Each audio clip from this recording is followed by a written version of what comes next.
Mi padre me abandonó a los 15 como si no fuera nada. Años después, apareció sin invitación en el cumpleaños de mi hijo. Exigió $50,000 y me amenazó con demandarme. Mantuve la calma. Tienes 5 minutos para irte. Le agarré la muñeca con tanta fuerza que empezó a magullarse. Mi nombre es Emily Davis. Tengo 29 años. Y hace 3 días, mientras encendía las velas de cumpleaños en mi propio patio trasero y trataba de quitarle el glaseado de las manitas a mi hijo Leo, el hombre que me abandonó a los 15 cruzó mi verja como si todavía tuviera un lugar en mi vida. No lo había visto en años. Ni en cumpleaños, ni en graduaciones. Ni cuando me casé, ni cuando nació mi hijo. Pero de alguna manera, en la única tarde que se suponía que pertenecía a mi hijo, decidió aparecer sin invitación y actuar como si el tiempo hubiera borrado todo. A los 15, aprendí lo fácil que era para un padre mirarte y decidir que ya no era su responsabilidad. No cerró una puerta con rabia. Hizo algo más frío que eso. Me hizo sentir desechable. Como si fuera una factura que ya no quería pagar. Como si fuera algo que podía dejar y nunca volver a buscar. Pasé años construyendo una vida que no tenía nada que ver con él. Una vida segura, una vida estable, el tipo de vida que una vez rogué y nunca obtuve. Así que cuando lo vi de pie cerca de los globos y los platos de papel, viendo a mi hijo reír como si perteneciera a esa imagen, algo dentro de mí se detuvo por completo. Mantuve la calma más tiempo de lo que la mayoría de la gente lo habría hecho. Lo dejé hablar. Lo dejé fingir. Y luego dijo por qué estaba realmente allí. No tenía nada que ver con el amor, nada que ver con el arrepentimiento. Para cuando amenazó con demandarme por $50,000, todo lo que sentí fue claridad. Cuando le dije que tenía 5 minutos para irse, lo dije en serio cada segundo. Cuando tenía 15 años, dejé de creer que los adultos siempre decían la verdad cuando llamaban a algo temporal. Mis padres ya se habían divorciado por entonces, y mi padre había pasado meses actuando como si yo fuera un cabo suelto más de una vida que quería olvidar. Tenía una casa nueva, una rutina nueva, una mujer nueva y una versión nueva de sí mismo que de alguna manera no tenía lugar para la hija que había ayudado a traer al mundo. Me decía a mí misma que se calmaría. Me decía a mí misma que estaba estresado. Me decía a mí misma que se calmaría y recordaría que yo todavía era una niña. Luego, una noche de jueves en octubre, se paró en la cocina con las llaves de su coche en una mano y una taza de viaje en la otra y me dijo que necesitaba empezar a arreglármelas sola porque él había terminado de mantenerme. Lo dijo de la forma en que la gente habla de cancelar una suscripción que ya no usa. Sin gritos, sin culpa, sin disculpas, solo una decisión limpia y fría. Recuerdo mirarlo y pensar que si hubiera gritado, habría dolido menos. Al menos entonces habría sonado emocional.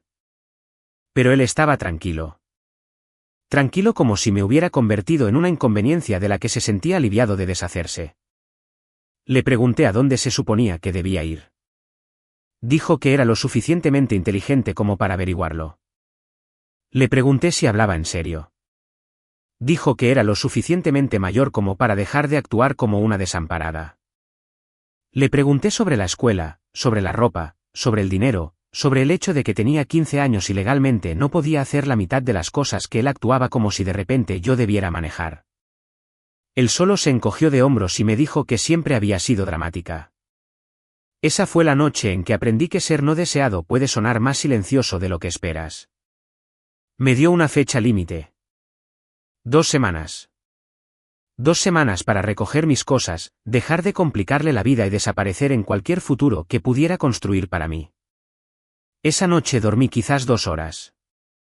Al día siguiente en la escuela, asistí a álgebra, historia de Estados Unidos y el almuerzo como si me moviera bajo el agua. Al principio no le conté a nadie porque decirlo en voz alta lo haría real. Pero al segundo día, me derrumbé en el estacionamiento después de la escuela, y mi mejor amiga Chloe Miller me encontró llorando tan fuerte que apenas podía respirar. Le conté lo suficiente para que entendiera lo que estaba pasando, y esa conversación cambió mi vida. Sus padres hicieron algo que mi propio padre no haría. Escucharon. Hicieron preguntas. Parecían sorprendidos en los momentos adecuados. Y luego dijeron que podía quedarme con ellos hasta que resolviéramos las cosas. Todavía recuerdo lo avergonzada que me sentí llevando mi bolsa de lona a su habitación de invitados. No dejaba de dar las gracias demasiado. No dejaba de prometer que no sería una carga. No dejaba de esperar que alguien cambiara de opinión. Nadie lo hizo. Terminé la preparatoria desde esa casa. Conseguí un trabajo a tiempo parcial en una cafetería a unas pocas cuadras del campus y trabajaba por las tardes y los fines de semana. Aprendí a sonreír a pesar del agotamiento, a contar las propinas rápido, a ocultar el desamor detrás de la rutina. Los Miller nunca me trataron como caridad. Me trataron como a una adolescente que merecía estructura, cena y un lugar seguro para dormir. Eso suena básico hasta que creces sin ello. Mi padre nunca llamó para saber si llegué a la escuela. Nunca preguntó si necesitaba botas de invierno. Nunca vino a una reunión de padres. Nunca me envió mensajes de texto en cumpleaños a menos que le beneficiara fingir que le importaba. Una o dos veces envió un mensaje que decía cosas como, espero que te esté yendo bien. E incluso esos se sentían menos como amor que como gestión de imagen. Para cuando cumplí 18 años, había dejado de esperar que se convirtiera en otra persona. Tomé clases en el colegio comunitario porque era lo que podía pagar. Me transferí más tarde. Construí mi vida una elección práctica a la vez. No fui rescatada. Fui disciplinada. Me volví más astuta.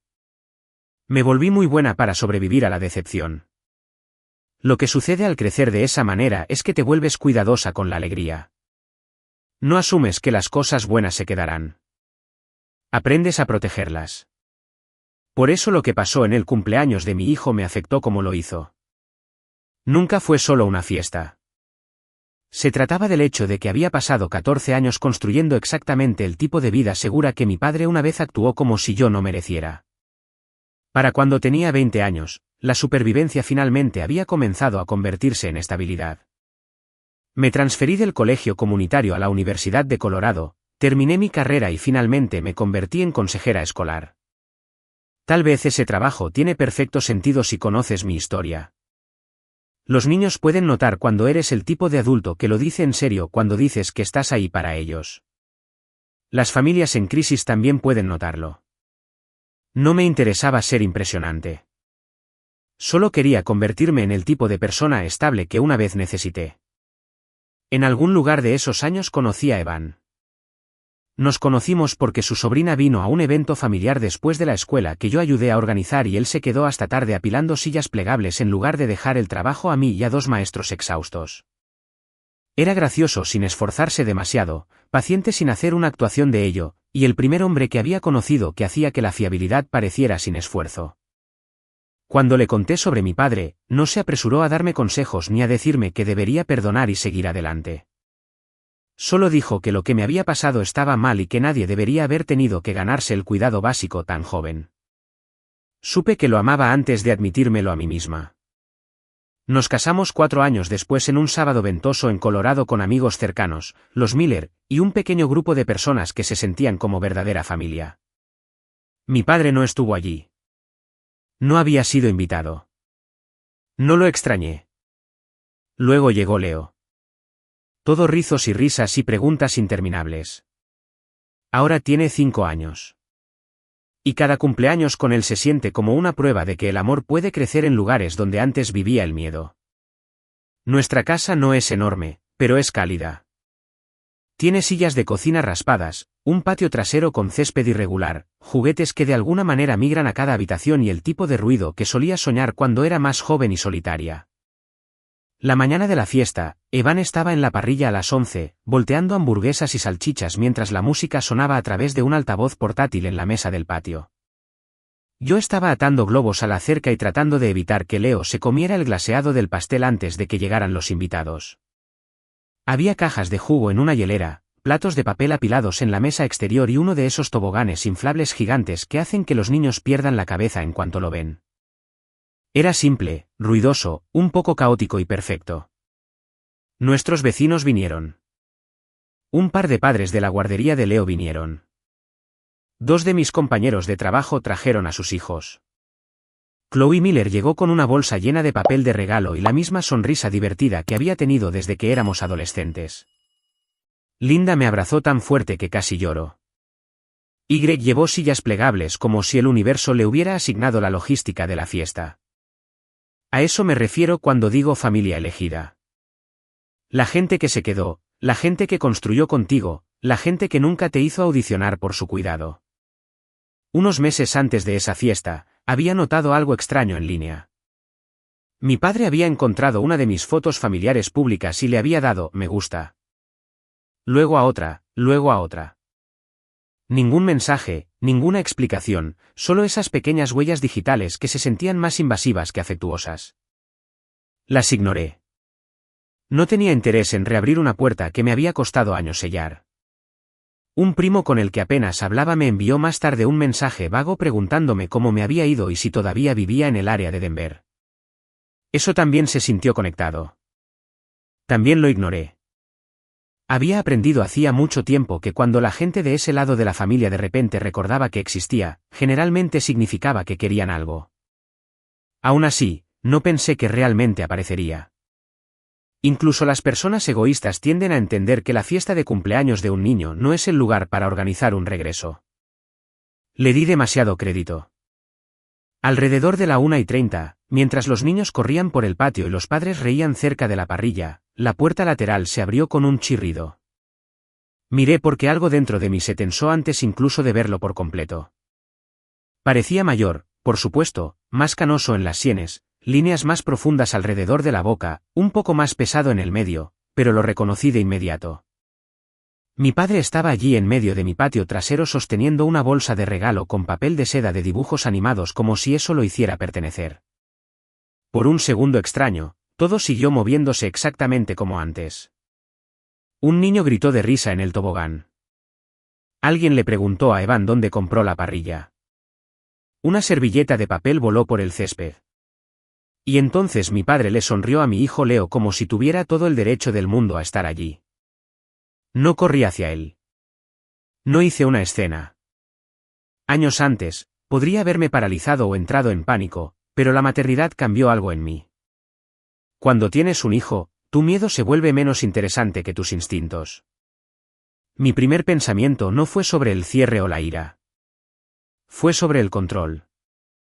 ¿Qué tan cerca estaba de Leo? ¿Cuántas personas estaban mirando? Si se comportaría como una persona normal durante 5 minutos o arruinaría el día en cuanto abriera la boca.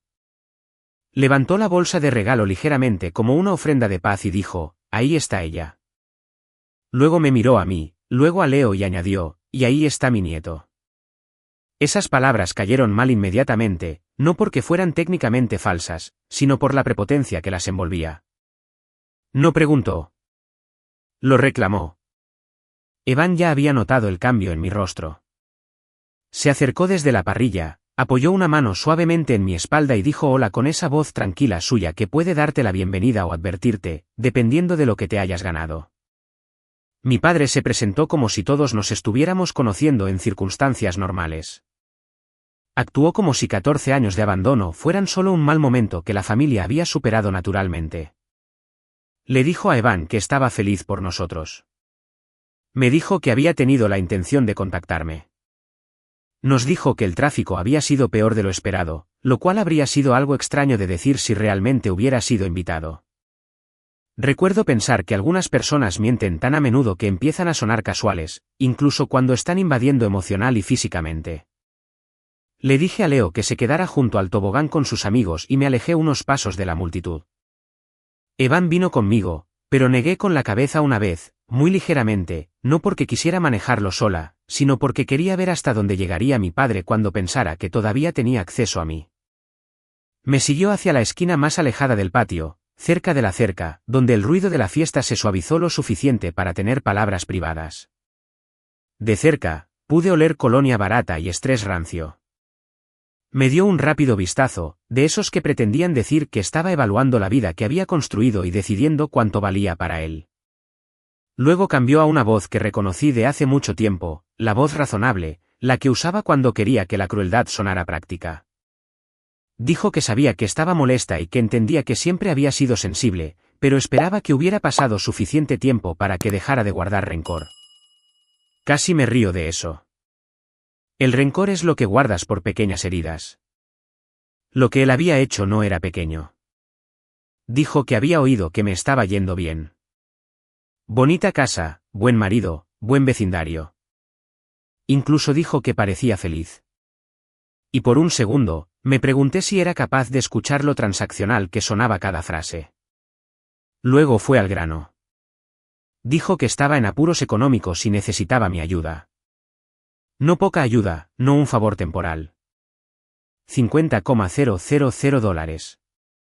Lo dijo rápido, como si cuanto más rápido dijera el número, más razonable sonaría.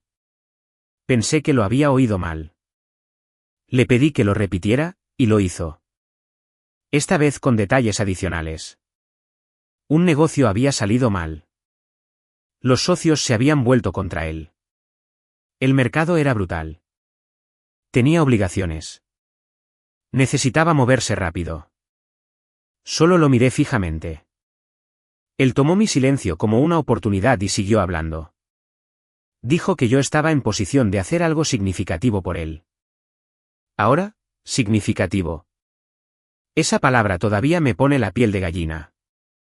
Luego, porque aparentemente la codicia no era lo suficientemente fea por sí sola, decidió disfrazarla de historia.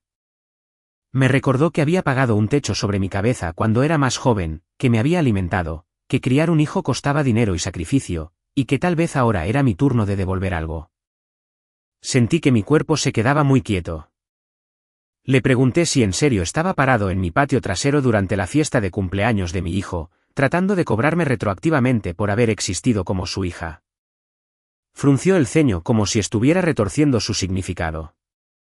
Dijo que me estaba poniendo emocional. Dijo que solo pedía lo que era justo. Luego bajó la voz y cometió el error que lo cambió todo.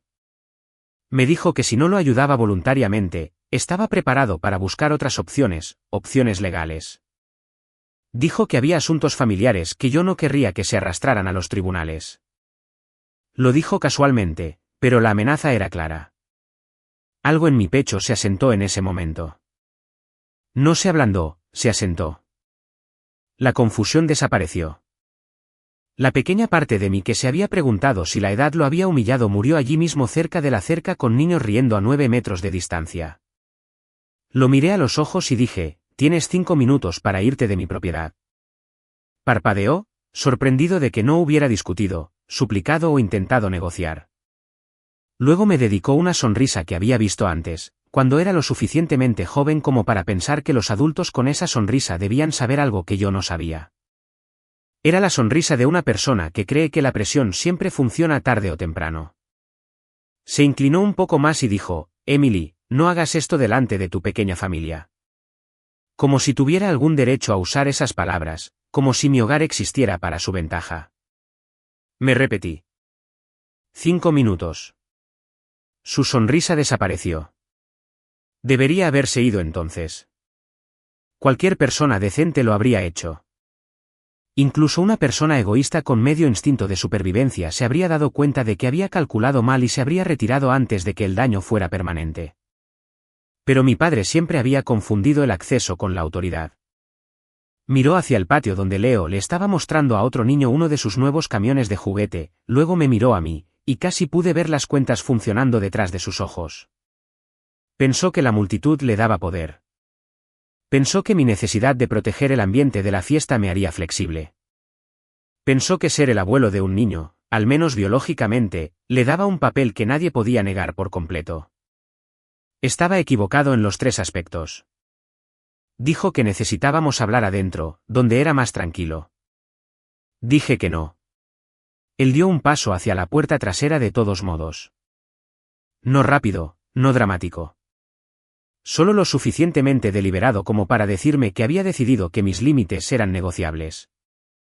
Me puse delante de él. Me dijo que dejara de actuar como una loca.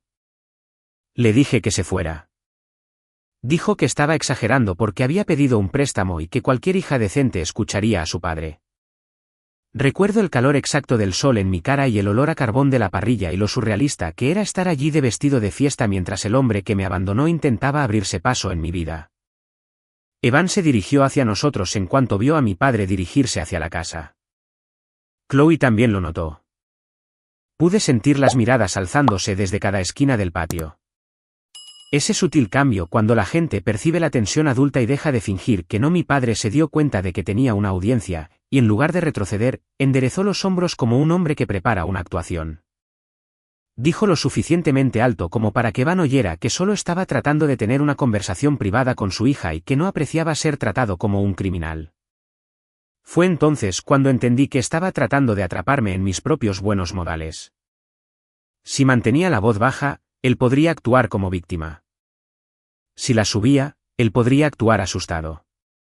Si me alejaba, él podría ir hacia Leo y empezar a presentarse como abuelo a cualquiera que quisiera escuchar. Hay momentos en la vida en que te das cuenta de que mantenerte educado es solo otra forma de rendirte. Intentó rodearme de nuevo.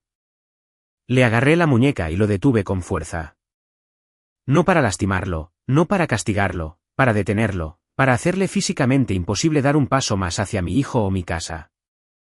Su piel era más delgada de lo que recordaba. Se sobresaltó. Lo sujeté y dije muy claramente, no des un paso más. Tienes 5 minutos para salir de este patio antes de que llame a la policía. Algunas conversaciones cercanas murieron al instante. Evan estaba a mi lado ahora, sin tocarme, solo presente, sólido, listo. La cara de mi padre se puso roja. Me dijo que lo soltara. No lo hice. Intentó liberarse demasiado rápido y se quejó. Más tarde, cuando finalmente se retiró, ya había un color oscuro floreciendo donde habían estado mis dedos. Se miró la muñeca como si hubiera descubierto un regalo del cielo. Una prueba, algo a lo que podía señalar y usar como arma. Empezó a decir que lo había agredido, diciendo que solo había venido a hacer las paces, diciendo que yo era inestable. Todo eso lo que hizo fue confirmar exactamente quién era él para cada adulto lo suficientemente cerca como para escuchar. Chloe habló primero, dijo, aquí nadie está confundido con lo que está pasando. Una de mis compañeras de trabajo se acercó a Leo y discretamente redirigió a los niños hacia el tobogán. Greg Miller, quien una vez había llevado mi bolsa de lona a su casa cuando tenía 15 años, se levantó de su silla plegable con la lentitud y calma de un hombre que no necesitaba levantar la voz para acabar con las tonterías. Mi padre miró a su alrededor y se dio cuenta de que la sala que creía poder controlar no existía. Era solo un patio trasero, sí, pero era mi patio trasero lleno de gente que me conocía, y eso importaba más que la sangre. Evan le dijo que se fuera inmediatamente. Mi padre me señaló y dijo que esto no había terminado.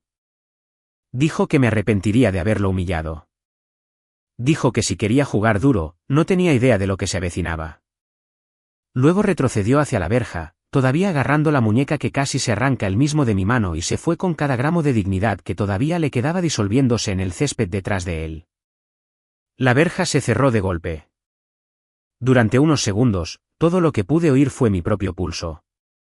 Luego, increíblemente, la vida volvió a moverse. Alguien bajó la música. Alguien más preguntó si quería agua. Leo corrió preguntando si era hora del pastel y si los adultos habían terminado de hablar. Eso casi me rompe. Le sonreí porque los niños no deberían tener que cargar con el veneno de los adultos cuando todavía están pegajosos de glaseado y luz solar. Cortamos el pastel. Cantamos. Abrimos los regalos. Aguanté el resto de la tarde por puro instinto, pero el aire había cambiado. La fiesta no se derrumbó. Sin embargo, ya no era inocente. Después de que se fueron los últimos invitados, y el patio trasero era un cementerio de vasos de papel de regalo roto y globos medio desinflados, me senté a la mesa de la cocina con Evan y finalmente le conté todo lo que no había tenido palabras para decir antes. No solo lo que mi padre quería, todo. La vieja frialdad, el plazo de 2 semanas cuando tenía 15 años, los años de silencio, los mensajes que habían comenzado recientemente. La forma en que la amenaza se sentía menos como una sorpresa que como un patrón que regresaba con un nuevo disfraz. Evan escuchó sin interrumpir. Cuando terminé, Se acercó a la mesa y me tomó la mano. Dijo, él nunca se acercará a Leo de nuevo. Asentí, pero todavía no entendía completamente hasta dónde estaba dispuesto a llegar mi padre hasta 2 días después, cuando abrí el buzón y encontré un sobre de un bufete de abogados con mi nombre impreso en la parte delantera. Sabía antes de abrirlo que sería malo. Algunos instintos no provienen de la ansiedad. Provienen de la experiencia. La carta de adentro era de un abogado que representaba a mi padre, y me acusaba de retener $50,000 que supuestamente le pertenecían a través de bienes familiares previos y arreglos financieros no documentados. Esa frase sola era lo suficientemente ridícula como para hacerme reír secamente en el camino de entrada. Arreglos financieros no documentados. En otras palabras, ficción con formato legal. Pero el resto de la carta era menos divertido. Afirmaba que estaba preparado para continuar con el asunto formalmente si no cooperaba. Sugería daños. Implicaba engaño. Estaba escrita en ese lenguaje pulido y sin sangre diseñado para hacer que las tonterías sonaran caras. Me quedé allí con el sobre en la mano y sentí que la última pizca de vacilación se quemaba. Hasta entonces, una parte de mí todavía había esperado que la confrontación de la fiesta hubiera sido un arrebato final de un hombre desesperado. Feo, sí, pero aislado, algo de lo que se arrepentiría y se retiraría, una vez que entendiera que yo no cedería. En cambio, redobló la apuesta. Encontró un abogado dispuesto a escribir mentiras en papel oficial y enviarlas por correo a la mujer que una vez había dejado valerse por sí misma a los 15. Llevé la carta adentro y la puse en el mostrador sin hablar. Evan la leyó, luego me miró con el tipo de ira tranquila que hace que los hombres callados den miedo. No dijo, quizás deberíamos ignorarlo. No dijo, quizás tu padre solo está sufriendo. Dijo, vamos a conseguir un abogado hoy. Al mediodía, teníamos una consulta programada con Jessica Wallace, una abogada astuta y práctica en Denver, que fue recomendada por uno de los compañeros de trabajo de Evan. Me gustó en 5 minutos porque no perdió un segundo romantizando el conflicto familiar. Leyó la carta, hizo algunas preguntas aclaratorias y dijo exactamente lo que necesitaba escuchar: esto es débil. Esto es descuidado. Y esto no se trata de ley. Esto se trata de intimidación. Nos dijo que personas como mi padre a menudo contaban con la historia emocional para hacer el trabajo que la evidencia no podía. Asumían que la vergüenza, la fatiga y el miedo empujarían a la otra persona a un acuerdo solo para hacer desaparecer el problema. También dijo algo más que importaba. Me dijo que la muñeca magullada no lo salvaría si los hechos más amplios mostraban allanamiento de morada, acoso y conducta coercitiva. Luego preguntó si tenía algún registro de mis años de adolescencia. Al principio, pensé que la respuesta era no. Luego, la memoria empezó a abrir cajones que había mantenido cerrados. Todavía tenía correos electrónicos antiguos de la escuela. Todavía tenía un formulario de contacto de emergencia escaneado que listaba a los padres de Chloe, no a mi padre.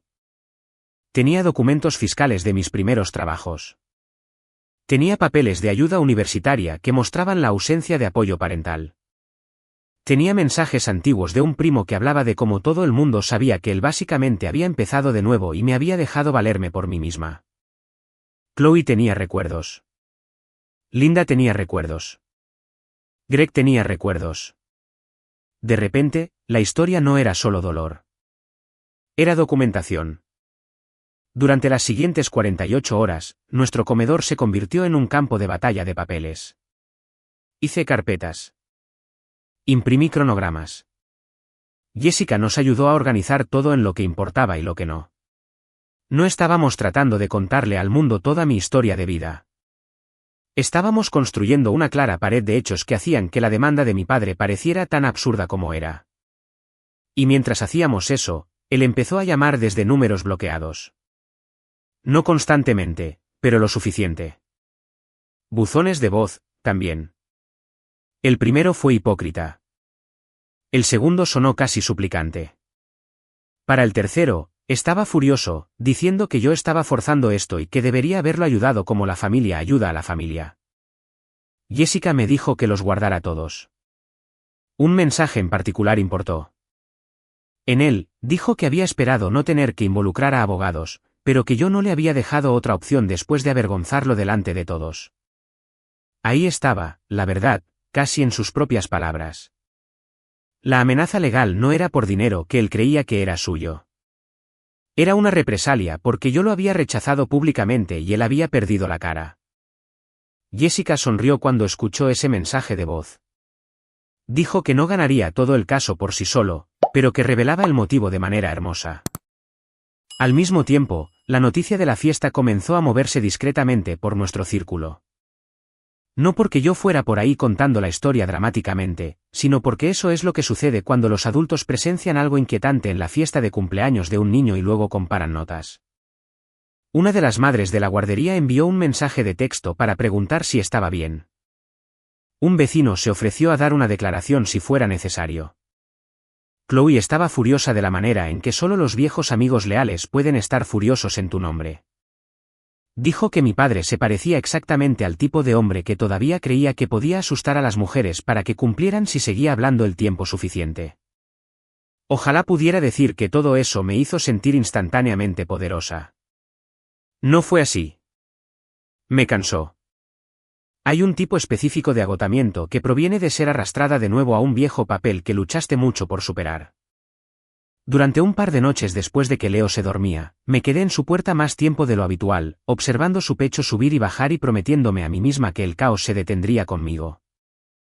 Evan me encontró allí una vez y me preguntó si estaba bien. Dije que sí, pero él sabía más. Me rodeó con un brazo y dijo algo simple. Dijo, ya no tienes 15 años, Emily. Eso importó porque tenía razón. A los 15, había sobrevivido tomando los restos de seguridad que otras personas amablemente me ofrecían. A los 29, tenía voz, un hogar, representación legal y personas que me amaban sin condiciones. Así que cuando Jessica sugirió que enviáramos una respuesta formal rechazando todas las reclamaciones y advirtiéndoles contra un mayor acoso, dije que sí inmediatamente. Cuando también sugirió que, si fuera necesario, podríamos ir un paso más allá y hacer que la verdad fuera más difícil de ocultar para él, también dije que sí. Mi padre quería una pelea basada en la presión y el secreto. Estaba a punto de obtener una basada en la evidencia. La carta de respuesta de Jessica salió un viernes por la mañana. Rechazó la reclamación por completo, exigió que todo contacto futuro se hiciera a través de los abogados, señaló la falta de fundamento legal y dejó claro que si mi padre seguía acosando a mi familia, estábamos preparados para escalar. Por primera vez desde que había entrado en mi patio trasero, sentí algo cercano al alivio. No porque la situación hubiera terminado, sino porque finalmente había salido de las sombras donde hombres como él hacen su mejor trabajo. Aún así, conocía a mi padre. Odiaba perder en privado casi tanto como odiaba perder en público. Así que, antes de que pudiera retorcer la historia en algo útil, tomé una decisión que habría aterrorizado a la versión de 15 años de mí misma. Dije la verdad, no en una publicación gritando, no en un desordenado discurso, solo la verdad. Escribí un relato tranquilo y directo para mi página personal de Facebook explicando que el hombre que me había abandonado cuando era adolescente había aparecido sin invitación en la fiesta de cumpleaños de mi hijo, había exigido $50,000, había amenazado con acciones legales cuando me negué. Y ahora estaba persiguiendo una falsa reclamación después de años de abandonar cualquier responsabilidad parental real. No exageré. No lo insulté. No le dije a la gente qué pensar. No adjunté nada privado sobre mi hijo. Solo dije la verdad, la forma en que los adultos la dicen cuando finalmente dejan de tener miedo de lo feo que hace ver a otra persona. Luego cerré sesión y puse mi teléfono boca abajo sobre la mesa. La respuesta comenzó más rápido de lo que esperaba. Amigos de la universidad comentaron primero, luego vecinos, luego gente de la comunidad escolar, luego personas que habían conocido partes de la historia durante años, pero nunca todo a la vez. Algunos mensajes me llegaron especialmente fuerte. Uno vino de una madre que apenas conocía y que dijo que estaba contenta de que mi hijo creciera viendo cómo se veían los límites saludables. Otro vino de una exalumna que ahora estaba en la universidad y que dijo que todavía me recordaba diciéndole que el amor sin seguridad no es amor real. Me senté allí leyendo esas palabras con lágrimas en los ojos porque a veces las lecciones que pasas años enseñando a otras personas son las mismas que todavía tienes que elegir para ti. Para esa noche, Los parientes lejanos también habían comenzado a contactar. No todos amablemente. Algunos querían que eliminara la publicación porque los asuntos familiares deben permanecer privados. Ese argumento siempre me ha divertido. La gente ama la privacidad cuando la verdad avergüenza a la persona equivocada. Pero algunos parientes, incluidos dos con los que no había hablado en años, admitieron que no estaban sorprendidos. Uno incluso dijo que mi padre había quemado puentes con la mitad de la gente a su alrededor por dinero y orgullo mucho antes de venir a por mí. Luego llegó la consecuencia que nunca vio venir. La mujer con la que había construido su última vida me contactó en privado. Su mensaje fue corto, asombrado y cauteloso. Dijo que sabía que nuestra relación era tensa, pero no había entendido la profundidad de lo que él había hecho, y ciertamente no había sabido sobre la amenaza de demanda por dinero. Me agradeció por ser objetiva. Una semana después, me enteré por Jessica de que el lado de mi padre quería discutir discretamente el desistimiento. Discretamente. Esa palabra de nuevo. Esta vez era nuestro turno de no seguirles el juego. Jessica insistió en un desistimiento total y la confirmación por escrito de que no se presentarían más reclamaciones. También presionó para que se le reembolsaran ciertos costos legales relacionados con la presentación frívola. Al principio se resistieron, luego cedieron. No había caso. Nunca había habido un caso. Solo había ego, desesperación y la creencia errónea de que yo todavía me comportaría como la chica asustada que una vez despidió con 2 semanas de aviso. La reclamación fue retirada. Las cartas se detuvieron. Las llamadas de números bloqueados se detuvieron. Y como su orgullo no podía soportar el daño social que se extendía por sus propios círculos, mi padre hizo una última cosa que nunca pensé que vería. Publicó una declaración pública fingiendo que lamentaba los malentendidos y deseaba paz a nuestra familia. No fue una disculpa real. Fue un parche para su reputación. Pero para entonces ya no importaba. La gente sabía que su muñeca ya se había curado, pero su imagen no. Varios parientes se distanciaron de él. Un contacto de negocios del que se había jactado aparentemente se echó atrás después de escuchar lo suficiente como para cuestionar su juicio. La mujer de su vida lo dejó. Lo más importante, perdió el acceso a la fantasía de que podía regresar a mi mundo y ser tratado como un padre simplemente porque compartía mi sangre. Él se rindió no porque yo gritara más fuerte que él, sino porque dejé de protegerlo de las consecuencias de quien siempre había sido. La vida se asentó después de eso. No de la noche a la mañana, pero constantemente.